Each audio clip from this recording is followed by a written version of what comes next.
ಆಚಿ ಮಸಾಲ. ಎಂತ ಅಡಿಗೆಯ ರುಚಿಯಾಗೋ ರಹಸ್ಯವು 20 ರೂಪಾಯಿ. ಬಂಡಾಯ ಶಮನದ ಮಧ್ಯೆ ಖಾತೆ ಹಂಚಿಕೆ ಯಾವಾಗ ಅನ್ನೋದು ಸದ್ಯದ ಪ್ರಶ್ನೆ.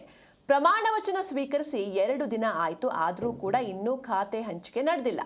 ಶಾಸಕರ ಮುನಿಸು ಶಮನದ ಬಳಿಕ ಖಾತೆ ಹಂಚಿಕೆ ಮಾಡ್ತಾರಾ? ಇದರ ಜೊತೆಗೆ ಮತ್ತೊಂದು ವಿಚಾರ ಅಂತ ಅಂದರೆ ಲಕ್ಷ್ಮಣ್ ಸವದಿಗೆ 2 ಖಾತೆಗಳ ಹೊಣೆಗಾರಿಕೆ ಸಿಗುತ್ತೆ ಎನ್ನುವಂಥ ಗುಲ್ಲು ಜೋರಾಗ್ತಾ ಇದೆ. ಸಹಕಾರ ಮತ್ತು ಸಕ್ಕರೆ ಖಾತೆ ಹೆಗಲೇರುವ ಸಂಭವ ಇದೆ. ಇದರ ಜೊತೆಗೆ ಕೃಷಿ ಖಾತೆ ಮತ್ತೆ ಚಲುವರಾಯಸ್ವಾಮಿಗೆ ಸಿಗುತ್ತಾ? ಕಾದು ನೋಡಬೇಕು. ಒಂದಷ್ಟು ವಿಚಾರಗಳು ಇಷ್ಟು ದಿನ ಕ್ಯಾಬಿನೆಟ್ನಲ್ಲಿ ಯಾರ ಹೆಸರಿರುತ್ತೆ ಎನ್ನುವಂಥ ಒಂದು ಸಂಭಾವ್ಯ ಪಟ್ಟಿ ಹರಿದಾಡ್ತಾ ಇತ್ತು. ಇದೀಗ ಹೆಸರೆಲ್ಲ ಫೈನಲ್ ಆಗಿದೆ. ಬಟ್ ಯಾರೆಲ್ಲ ಸಚಿವರಿಗೆ ಯಾವ್ಯಾವ ಖಾತೆ ಸಿಗುತ್ತೆ ಅನ್ನೋದು ಸದ್ಯದ ಕುತೂಹಲ. ಈಗ ಆಲ್ರೆಡಿ ಒಂದಷ್ಟು ಶಾಸಕರು ನಮಗೆ ಸಚಿವ ಸ್ಥಾನ ಸಿಕ್ಕಿಲ್ಲ ಅಂತ ತಮ್ಮ ಅಸಮಾಧಾನವನ್ನು ಹೊರಹಾಕ್ತಾ ಇದ್ದಾರೆ.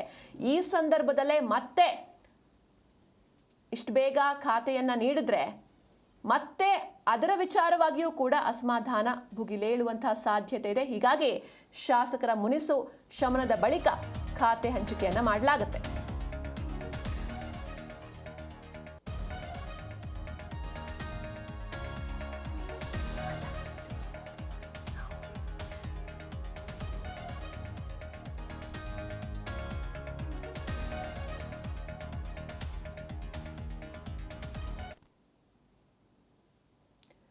ಸಚಿವ ಸಂಪುಟದ ಬಳಿಕ ಬಂಡಾಯ ಸರ್ಕಸ್ ಜೋರಾಗ್ತಾ ಇದೆ.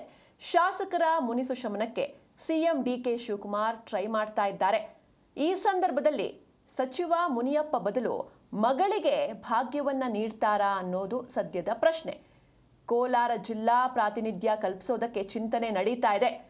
ಹಾಗಾದ್ರೆ ಸಚಿವ ತ್ಯಾಗಕ್ಕೆ ಕೆಎಚ್ ಮುನಿಯಪ್ಪ ಮುಂದಾದ್ರಾ ಅನ್ನೋದು ಸದ್ಯದ ಪ್ರಶ್ನೆ.